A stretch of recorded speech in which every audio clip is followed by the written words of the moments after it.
Morning beta, how are you? I hope you all are fit and fine at your home. ਸੋ ਅੱਜ ਬੇਟਾ ਅਸੀਂ ਵਿਆਕਰਨ ਦਾ chapter number 2 ਪੜ੍ਹਨ ਜਾ ਰਹੇ ਹਾਂ, ਜਿਸ ਦਾ ਨਾਮ ਹੈ ਵਿਆਕਰਨ। ਹਾਂਜੀ, ਸਭ ਤੋਂ ਪਹਿਲਾਂ ਬੇਟਾ ਸਾਨੂੰ ਇਹ ਪਤਾ ਹੋਣਾ ਚਾਹੀਦਾ ਕਿ ਵਿਆਕਰਨ ਹੈ ਕੀ।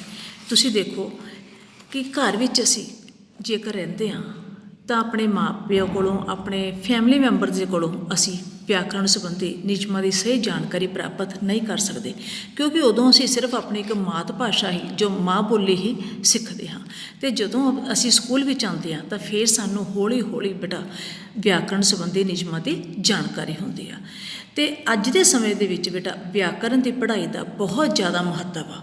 ਪੁਰਾਣੇ ਸਮੇਂ ਦੇ ਮੁਕਾਬਲੇ ਵਰਤਮਾਨ ਸਮੇਂ ਵਿੱਚ, ਵਰਤਮਾਨ ਮੀਨਸ ਬੇਟਾ ਜਿਹੜਾ ਚੱਲ ਰਿਹਾ ਸਮਾਂ, ਉਹਦੇ ਵਿੱਚ ਵਿਆਕਰਨ ਦੀ ਲੋੜ ਬਹੁਤ ਜ਼ਿਆਦਾ ਵਾ। ਅਜੋਕੀਆਂ ਪਰਿਸਥਿਤੀਆਂ ਵਿੱਚ ਇੱਕ ਵਿਦਿਆਰਥੀ ਨੂੰ ਇੱਕ ਤੋਂ ਜ਼ਿਆਦਾ, ਅਜੋਕੀਆਂ ਪਰਿਸਥਿਤੀਆਂ ਮੀਨਸ ਜਿਹੜੇ ਅੱਜ ਦੇ ਹਾਲਾਤ ਨੇ, ਜੋ ਅੱਜ ਦਾ ਸਮਾਂ ਚੱਲ ਰਿਹਾ, ਉਸ ਵਿੱਚ ਇੱਕ ਭਾਸ਼ਾ ਨੂੰ ਸਿੱਖ ਕੇ ਸਾਡਾ ਗੁਜ਼ਾਰਾ ਨਹੀਂ ਹੁੰਦਾ। ਇਸ ਕਰਕੇ ਸਾਨੂੰ ਆਪਣੀ ਮਾਤ ਭਾਸ਼ਾ ਨਾਲੋਂ ਹੋਰ ਵੀ ਭਾਸ਼ਾ ਸਿੱਖਣੀਆਂ ਸਾਡੇ ਲਈ ਬਹੁਤ ਜ਼ਿਆਦਾ ਜ਼ਰੂਰੀ ਨੇ। ਕਿਉਂਕਿ ਇਹ ਵਿਦਿਆਰਥੀ ਦੇ ਜੀਵਨ ਵਿੱਚ ਖਾਸ ਭੂਮਿਕਾ ਨਿਭਾਉਂਦੀਆਂ ਨੇ। ਅਤੇ ਅੱਜ ਦੇ ਵਿਸ਼ਵੀਕਰਨ ਦੇ ਯੁੱਗ ਵਿੱਚ ਇੱਕ ਬੱਚੇ ਨੂੰ ਮਾਤ ਭਾਸ਼ਾ ਵੀ ਆਉਣੀ ਚਾਹੀਦੀ ਆ, ਰਾਸ਼ਟਰੀ ਭਾਸ਼ਾ ਵੀ ਆਉਣੀ ਚਾਹੀਦੀ ਆ, ਅਤੇ ਕਿਸੇ ਅੰਤਰਰਾਸ਼ਟਰੀ ਭਾਸ਼ਾ ਦਾ ਗਿਆਨ ਹੋਣਾ ਵੀ ਬਹੁਤ ਜ਼ਿਆਦਾ ਜ਼ਰੂਰੀ ਆ। ਤਦੇ ਉਹ ਆਪਣੇ ਜੀਵਨ ਵਿੱਚ ਹਰ ਥਾਂ ਕਾਮਯਾਬੀ ਪ੍ਰਾਪਤ ਕਰ ਸਕਦਾ। ਸੋ ਬੇਟਾ ਵਿਆਕਰਨ ਸੰਬੰਧੀ ਨਿਯਮਾਂ ਬਾਰੇ ਸਾਨੂੰ ਜਾਣਕਾਰੀ ਹੋਣੀ ਬਹੁਤ ਜ਼ਿਆਦਾ ਜ਼ਰੂਰੀ ਹੈ। ਕਈ ਵਾਰੀ ਬੇਟਾ ਇੱਦਾਂ ਵੀ ਕਿਹਾ ਜਾਂਦਾ ਕਿ ਜਿਹੜਾ ਵਿਆਕਰਨ ਦਾ ਸੰਬੰਧ ਆ ਉਹ ਕੇਵਲ ਲਿਖਤੀ ਭਾਸ਼ਾ ਨਾਲੇ ਹੁੰਦਾ। ਜਿਹੜੀ ਅਸੀਂ ਬੋਲਚਾਲ ਦੀ ਬੋਲੀ ਆ, ਭਾਵ ਇੱਕ ਦੂਜੇ ਨਾਲ ਬੋਲ ਕੇ ਆਪਣੀ ਗੱਲਬਾਤ ਸਾਂਝੀ ਕਰਦੇ ਹਾਂ, ਉਸ ਵਿੱਚ ਵਿਆਕਰਨਿਕ ਨਿਯਮਾਂ ਨੂੰ ਧਿਆਨ ਵਿੱਚ ਨਹੀਂ ਰੱਖਦੇ। ਪਰੰਤੂ ਬੇਟਾ ਇਹ ਗੱਲ ਗਲਤ ਆ। ਸਾਨੂੰ ਲਿਖਦੇ ਸਮੇਂ ਵੀ ਅਤੇ ਬੋਲਦੇ ਸਮੇਂ ਵੀ ਆਪਣੇ ਸੈਂਟੈਂਸ ਦਾ, ਅਸੀਂ ਕਿਸੇ ਨੂੰ ਆਪਣੀ ਕੀ ਗੱਲਬਾਤ ਕਹਿਣਾ ਚਾਹੁੰਦੇ ਹਾਂ, ਇਸ ਸੰਬੰਧੀ ਜਾਣਕਾਰੀ ਸਾਨੂੰ ਬਹੁਤ ਜ਼ਿਆਦਾ ਹੋਣੀ ਚਾਹੀਦੀ ਆ। ਕਿਉਂਕਿ ਜਦੋਂ ਆਪਾਂ ਬੇਟਾ ਕਿਸੇ ਦੇ ਸਨਮੁਖ ਹੋ ਕੇ, ਸਨਮੁਖ ਮੀਨਸ ਆਮਣੇ ਸਾਹਮਣੇ ਹੋ ਕੇ ਅਸੀਂ ਕਿਸੇ ਨਾਲ ਕੋਈ ਗੱਲਬਾਤ ਕਰਦੇ ਹਾਂ, ਕਈ ਵਾਰ ਕਿਸੇ ਨੂੰ ਕੁਝ ਨਹੀਂ ਸਮਝ ਆਉਂਦਾ ਤਾਂ ਅਸੀਂ ਇੱਕ ਸੈਂਟੈਂਸ 2 ਵਾਰ ਵੀ ਬੋਲ ਦਿੰਦੇ ਹਾਂ। ਅਤੇ ਅਸੀਂ ਆਪਣੇ ਹਾਵ ਭਾਵ ਮੀਨਸ ਵੀ ਅਸੀਂ ਇਸ਼ਾਰਿਆਂ ਨਾਲ ਉਸਨੂੰ ਕਹਿਣਾ ਕੀ ਚਾਹੁੰਦੇ ਹਾਂ, ਅਸੀਂ ਆਪਣੇ ਜੈਸਚਰ ਯੂਜ਼ ਕਰ ਸਕਦੇ ਹਾਂ। ਜੈਸਚਰਸ ਮੀਨਸ ਬੇਟਾ ਅਸੀਂ ਚਿਹਰੇ ਦੇ ਪ੍ਰਭਾਵਾਂ ਨਾਲ ਜਾਂ ਇਸ਼ਾਰਿਆਂ ਨਾਲ ਉਸਨੂੰ ਆਪਣੀ ਗੱਲਬਾਤ ਪੂਰੀ ਤਰ੍ਹਾਂ ਸਮਝਾ ਸਕਦੇ ਹਾਂ। ਇਸ ਕਰਕੇ ਬੇਟਾ ਇਹ ਗੱਲ ਬਿਲਕੁਲ ਗਲਤ ਹੈ ਕਿ ਜਿਹੜੀ ਬੋਲੀ ਵਿਆਕਰਨ ਹੈ ਉਹ ਸਿਰਫ ਲਿਖਤ ਲਈ ਕੰਮ ਆਉਂਦੀ ਹੈ, ਬੋਲਣ ਵੇਲੇ ਅਸੀਂ ਵਿਆਕਰਨ ਦੇ ਨਿਯਮਾਂ ਦਾ ਧਿਆਨ ਨਹੀਂ ਰੱਖਦੇ। ਸੋ ਬੇਟਾ ਆਓ ਪੜ੍ਹੀਏ ਚੈਪਟਰ ਨੰਬਰ 2 ਵਿਆਕਰਨ। ਹਾਂਜੀ, ਵਿਆਕਰਨ ਦੀ ਬੇਟਾ ਸਭ ਤੋਂ ਪਹਿਲਾਂ ਡੈਫੀਨੇਸ਼ਨ ਕੀ ਆ। ਵਿਆਕਰਨ ਜਿਹੜਾ ਕੁਝ ਨਿਯਮਾਂ ਦਾ ਸਮੂਹ ਹੈ ਜੋ ਭਾਸ਼ਾ ਨੂੰ ਕੀ ਕਰਦਾ, ਸ਼ੁੱਧ ਰੂਪ ਪ੍ਰਦਾਨ ਕਰਦਾ ਵਾ। ਹਰੇਕ ਭਾਸ਼ਾ ਦਾ ਬੇਟਾ ਆਪਣਾ ਵੱਖਰਾ ਵਿਆਕਰਨ ਹੁੰਦਾ। ਜਿਸ ਤਰ੍ਹਾਂ ਕਿ ਬੇਟਾ ਪੰਜਾਬੀ ਭਾਸ਼ਾ ਦਾ ਵੱਖਰਾ ਵਿਆਕਰਨ ਹੈ, ਹਿੰਦੀ ਭਾਸ਼ਾ ਦੀ ਆਪਣੀ ਵਿਆਕਰਨ। ਜਿਹੜੇ ਹਿੰਦੀ ਦੇ ਵਿਆਕਰਨ ਸੰਬੰਧੀ ਜਿਹੜੇ ਨਿਯਮ ਹੋਣਗੇ ਉਹ ਅਸੀਂ ਪੰਜਾਬੀ ਜਾਂ ਅੰਗਰੇਜ਼ੀ ਵਿੱਚ ਯੂਜ਼ ਨਹੀਂ ਕਰ ਸਕਦੇ, ਨਹੀਂ ਵਰਤ ਸਕਦੇ।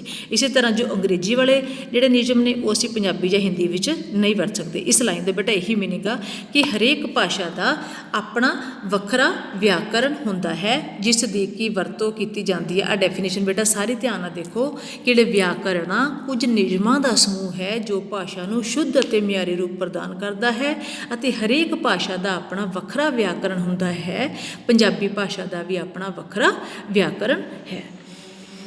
ਹਾਂਜੀ, ਨੈਕਸਟ ਵਿਆਕਰਨ ਦਾ ਬੇਟਾ ਮਹੱਤਵ ਕੀ ਆ। ਵਿਆਕਰਨ ਬੇਟਾ ਪਹਿਲਾਂ ਜਦੋਂ ਬੋਲੀ ਹੋਂਦ ਵਿੱਚ ਨਹੀਂ ਸੀ ਹੁੰਦੀ, ਹੋਂਦ ਦਾ ਮੀਨਿੰਗ ਇਹ ਆ ਵੀ ਜਿਹੜਾ ਅੱਜ ਤੋਂ ਕਾਫੀ ਸਾਲ ਪਹਿਲਾਂ ਜਿਹੜਾ ਆਦਿ ਮਾਨਵ ਹੁੰਦਾ ਸੀ, ਉਸ ਨੂੰ ਬੋਲਣਾ ਚਾਲਣਾ ਨਹੀਂ ਸੀ ਆਉਂਦਾ। ਉਹ ਜਾਨਵਰਾਂ ਵਾਂਗ ਸਿਰਫ ਉਹਨਾਂ ਜੰਗਲਾਂ ਵਿੱਚ ਰਹਿ ਕੇ ਸਿਰਫ ਉਹਨਾਂ ਦੀ ਆਵਾਜ਼ਾਂ ਨੂੰ ਸਮਝ ਸਕਦਾ ਸੀ ਅਤੇ ਉਹਨਾਂ ਉਸ ਅੰਦਾਜ਼ ਵਿੱਚ ਹੀ ਬੋਲਦਾ ਸੀ। ਹੌਲੀ ਹੌਲੀ ਬੇਟਾ ਜਿਉਂ-ਜਿਉਂ ਡਿਵੈਲਪਮੈਂਟ ਹੁੰਦੀ ਗਈ ਤਾਂ ਬੋਲੀ ਹੋਂਦ ਵਿੱਚ ਆਈ, ਜਿਹੜੀ ਕਿ ਸ਼ੁੱਧ ਨਹੀਂ ਸੀ ਹੁੰਦੀ। ਲੋਕ ਆਪਣੀ ਗੱਲ ਨੂੰ ਉੱਗੜ ਦੁੱਗੜ ਭਾਸ਼ਾ ਵਿੱਚ ਇੱਕ ਦੂਜੇ ਅੱਗੇ ਬੋਲ ਕੇ ਪੇਸ਼ ਕਰਦੇ ਸੀ। ਅਤੇ ਭਾਸ਼ਾ ਨੂੰ ਸ਼ੁੱਧ ਰੂਪ ਪ੍ਰਦਾਨ ਕਰਨ ਲਈ ਬੇਟਾ ਭਾਸ਼ਾ ਜਿਹੜੇ ਵਿਦਵਾਨੀ ਨੇ ਉਹਨਾਂ ਨੇ ਕੁਝ ਨਿਯਮ ਬਣਾਏ, ਅਤੇ ਇਹ ਨਿਯਮ ਹੀ ਵਿਆਕਰਨ ਦਾ ਰੂਪ ਬਣ ਗਏ। ਇਸ ਤਰ੍ਹਾਂ ਬੇਟਾ ਕਿਸੇ ਭਾਸ਼ਾ ਨੂੰ ਸ਼ੁੱਧ ਰੂਪ ਵਿੱਚ ਜੇਕਰ ਅਸੀਂ ਪੜ੍ਹਨਾ ਲਿਖਣਾ, ਇਹ ਲਾਈਨ ਦੇਖੋ ਧਿਆਨ ਨਾਲ, ਕਿਸੇ ਭਾਸ਼ਾ ਨੂੰ ਜੇਕਰ ਅਸੀਂ ਸ਼ੁੱਧ ਰੂਪ ਵਿੱਚ ਪੜ੍ਹਨਾ ਲਿਖਣਾ ਅਤੇ ਬੋਲਣਾ ਤਾਂ ਸਾਨੂੰ ਵਿਆਕਰਨ ਦੇ ਨਿਯਮਾਂ ਨੂੰ ਸਮਝਣਾ ਉਸ ਲਈ ਬਹੁਤ ਜ਼ਿਆਦਾ ਜ਼ਰੂਰੀ ਹੈ। ਹਾਂਜੀ, ਵਿਆਕਰਨ ਤੋਂ ਬਿਨਾਂ ਬੇਟਾ ਵਾਕ ਦੇਖੋ, ਜਿਵੇਂ ਫਸਟ ਵਾਕ ਕਿੱਦਾਂ, ਕੋਇਲ ਡਾਲੀ ਵਿੱਚ ਬੈਠੀ ਹੈ। ਕੋਇਲ ਡਾਲੀ ਦੇ ਵਿੱਚ ਨਹੀਂ ਬੇਟਾ, ਕੋਇਲ ਡਾਲੀ 'ਤੇ ਬੈਠੀ ਹੈ। ਇੱਥੇ ਕੀ ਆਏਗਾ, 'ਤੇ। ਉਹ ਸਾਡਾ ਵਿਆਕਰਨਿਕ ਰੂਪ ਤੋਂ ਉੱਪਰ ਵਾਲਾ ਸੈਂਟੈਂਸ ਗਲਤ ਆ ਅਤੇ ਨੀਚੇ ਵਾਲਾ ਇਹ ਸੈਂਟੈਂਸ ਬਿਲਕੁਲ ਸਹੀ ਹੈ। ਸੈਕਿੰਡ, ਮੈਨੂੰ ਬਹੁਤ ਆਨੰਦ ਆਈ। ਆਨੰਦ ਮੀਨਸ ਨਾ ਕਿਸੇ ਗੱਲ ਕੋਈ ਕੰਮ ਕੀਤਾ ਮੈਨੂੰ ਬਹੁਤ ਮਜ਼ਾ ਆਇਆ। ਆਨੰਦ ਆਈ, ਆਨੰਦ ਆਈ ਨਹੀਂ ਬੇਟਾ, ਆਨੰਦ ਆਇਆ। ਮੈਨੂੰ ਬਹੁਤ ਆਨੰਦ ਆਇਆ। ਵੀਰ ਜੀ ਖੱਤ ਲਿਖਦਾ ਹੈ। ਹਾਂਜੀ, ਆਪ ਤੋਂ ਵੱਡੇ ਨੂੰ ਅਸੀਂ ਰਿਸਪੈਕਟ ਦੇ ਰਹੇ ਹਾਂ। ਵੀਰ ਜੀ ਖੱਤ ਲਿਖਦਾ ਹੈ ਨਹੀਂ ਆਏਗਾ ਬੇਟਾ, ਵੀਰ ਜੀ ਖੱਤ ਲਿਖਦੇ ਹਨ। ਇਸ ਤਰ੍ਹਾਂ ਬੇਟਾ ਇਹਨਾਂ ਵਾਕਾਂ ਵਿੱਚ ਅਸੀਂ ਦੇਖਦੇ ਹਾਂ ਕਿ ਕਾਰਕ ਸੰਬੰਧੀ, ਵਿਸ਼ੇਸ਼ਣ ਸੰਬੰਧੀ ਜਾਂ ਲਿੰਗ ਸੰਬੰਧੀ ਕਾਫੀ ਜ਼ਿਆਦੀਆਂ ਅਸ਼ੁੱਧੀਆਂ ਪਾਈਆਂ ਜਾਂਦੀਆਂ ਨੇ। ਮੀਨਸ ਇਹ ਵਾਕ ਗਲਤ ਨੇ ਬੇਟਾ। ਹਾਂਜੀ, ਨੈਕਸਟ ਬੇਟਾ, ਪੰਜਾਬੀ ਵਿਆਕਰਨ ਦੇ ਅੰਗ ਕਿਹੜੇ ਕਿਹੜੇ ਨੇ, ਪਾਰਟ ਕੀ ਨੇ? ਵਿਆਕਰਨ ਦੇ ਬੇਟਾ ਮੁੱਖ 3 ਪਾਰਟ ਨੇ। ਫਸਟ, ਅੱਖਰ ਜਾਂ ਵਰਣ ਬੋਧ। ਆਪਾਂ ਇਹਨੂੰ ਬੇਟਾ ਧੁਨੀ ਵੀ ਕਹਿ ਸਕਦੇ, ਅੱਖਰ ਵੀ ਕਹਿ ਸਕਦੇ ਤੇ ਵਰਣ ਵੀ ਕਹਿ ਸਕਦੇ, ਤਿੰਨੋਂ ਇੱਕੋ ਚੀਜ਼ ਹੈ। ਸੈਕਿੰਡ ਬੇਟਾ ਆ ਗਿਆ ਸ਼ਬਦ ਬੋਧ। ਥਰਡ ਵਾਕ ਬੋਧ। ਆਪਣੇ ਜਿੰਨੇ ਵੀ ਪੰਜਾਬੀ ਦੀਆਂ ਗ੍ਰਾਮਰਸ ਇਹਦੇ ਵਿੱਚ ਬੇਟਾ ਭਾਸ਼ਾ ਦੇ 3 ਅੰਗਾਂ ਬਾਰੇ ਦੱਸਿਆ ਗਿਆ, ਪਰੰਤੂ ਭਾਸ਼ਾ ਦੇ ਮੁੱਖ ਤੌਰ 'ਤੇ 4 ਅੰਗ ਹੁੰਦੇ ਨੇ। ਚੌਥਾ ਹੈਗਾ ਬੇਟਾ ਆਪਣਾ ਅਰਥ ਬੋਧ, ਪਰੰਤੂ ਇੱਥੇ ਆਪਾਂ ਹਜੇ 3 ਬਾਰੇ ਜਾਣਕਾਰੀ ਪ੍ਰਾਪਤ ਕਰਾਂਗੇ।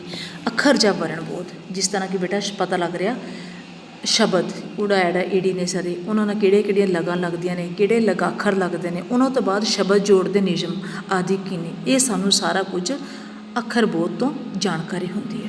ਸੈਕਿੰਡ ਆ ਗਿਆ ਸ਼ਬਦ। ਪਹਿਲਾਂ ਅਸੀਂ ਬੇਟਾ ਅੱਖਰ ਬਣਾਉਂਦੇ ਹਾਂ, ਅੱਖਰਾਂ ਤੋਂ ਬਾਅਦ ਬਣਦੇ ਨੇ ਸ਼ਬਦ। ਸ਼ਬਦ ਬੋਧ ਦੇ ਵਿੱਚ ਜਿਹੜੀ ਅੱਖਰ ਆ ਬੇਟਾ, ਇਹ ਕੀ ਆ? ਸਭ ਤੋਂ ਛੋਟੀ ਇਕਾਈ ਆ ਵਿਆਕਰਨ ਦੀ। ਜੇਕਰ ਤੁਹਾਨੂੰ ਕੋਈ ਪੁੱਛਦਾ ਵਿਆਕਰਨ ਦੀ ਸਭ ਤੋਂ ਛੋਟੀ ਇਕਾਈ ਕਿਹੜੀ ਹੈ, ਤਾਂ ਤੁਸੀਂ ਲਿਖਣਾ ਵਿਆਕਰਨ ਦੀ ਸਭ ਤੋਂ ਛੋਟੀ ਇਕਾਈ ਵਰਣ ਜਾਂ ਅੱਖਰ ਬੋਧ ਹੈ। ਇਹ ਬੇਟਾ ਧਿਆਨ ਰੱਖਣਾ ਇਸ ਗੱਲ ਦਾ। ਦੇਖੋ, ਵਿਆਕਰਨ ਦੀ ਸਭ ਤੋਂ ਛੋਟੀ ਇਕਾਈ ਕੀ ਹੈ? ਅੱਖਰ ਜਾਂ ਵਰਣ ਬੋਧ। ਸ਼ਬਦ ਬੋਧ ਕੀ ਹੈ ਬੇਟਾ? ਸ਼ਬਦ ਬੋਧ ਵਿਆਕਰਨ ਦੀ ਸਾਰਥਕ ਇਕਾਈ ਹੈ। ਸਾਰਥਕ ਇਕਾਈ ਇਹ ਹੁੰਦੀ ਹੈ ਬੇਟਾ, 2 ਤਰ੍ਹਾਂ ਦੇ ਸ਼ਬਦ ਹੁੰਦੇ ਨੇ, ਸਾਰਥਕ ਤੇ ਨਿਰਾਰਥਕ। ਠੀਕ ਹੈ ਬੇਟਾ, ਇਹ ਜਿਹੜੀ ਸ਼ਬਦ ਬੋਧ ਆ ਸਾਨੂੰ ਸਹੀ ਸ਼ਬਦਾਂ ਦੀ ਜਾਣਕਾਰੀ ਮਿਲਦੀ ਹੈ ਤੋਂ ਇਸ ਕਰਕੇ ਇਹ ਵਿਆਕਰਨ ਦੀ ਸਾਰਥਕ ਇਕਾਈ ਆ। ਅਤੇ ਥਰਡ ਬੇਟਾ ਹੈਗਾ ਵਾਕ ਬੋਧ। ਵਾਕ ਬੋਧ ਕੀ ਆ? ਵਿਆਕਰਨ ਦੀ ਸਭ ਤੋਂ ਵੱਡੀ ਇਕਾਈ ਆ। ਵਿਆਕਰਨ ਦੀ ਸਭ ਤੋਂ ਵੱਡੀ ਇਕਾਈ ਵਾਕ ਬੋਧ ਆ। ਸਭ ਤੋਂ ਛੋਟੀ ਅੱਖਰ ਜਾਂ ਵਰਣ ਬੋਧ। ਸ਼ਬਦ ਬੋਧ ਕੀ ਹੈ ਬੇਟਾ? ਸਾਰਥਕ ਇਕਾਈ। ਅਤੇ ਵਾਕ ਬੋਧ ਕੀ ਆ? ਸਭ ਤੋਂ ਵੱਡੀ ਇਕਾਈ। ਵਰਣ ਜਾਂ ਅੱਖਰਾਂ ਤੋਂ ਸਾਨੂੰ ਅੱਖਰਾਂ, ਲਗਾਖਰਾਂ ਆਦਿ ਦੀ ਜਾਣਕਾਰੀ ਹੁੰਦੀ ਹੈ। ਸ਼ਬਦ ਬੋਧ ਤੋਂ ਸ਼ਬਦਾਂ ਦੀ ਆਪਾਂ ਰਚਨਾ ਕਿੱਦਾਂ ਕਰਦੀਆਂ, ਸ਼ਬਦ ਜਾਂ ਵਾਕ ਬਣਾਉਣੇ ਕਿੱਦਾਂ ਨੇ, ਉਹਨਾਂ 'ਚ ਭੇਦ ਕਿੱਦਾਂ ਕਰਨਾ, ਇਹਨਾਂ ਸਾਰੇ ਨਿਯਮਾਂ ਦਾ ਗਿਆਨ ਹੁੰਦਾ। ਅਤੇ ਵਾਕ ਬੋਧ ਤੋਂ ਸਾਨੂੰ ਵਾਕ ਰਚਨਾ, ਵਾਕ ਦੇ ਹਿੱਸਿਆਂ ਦੀ ਵੰਡ, ਵਾਕ ਵਟਾਂਦਰਾ, ਇਹਨਾਂ ਸਾਰੇ ਨਿਯਮਾਂ ਬਾਰੇ ਪਤਾ ਚੱਲਦਾ।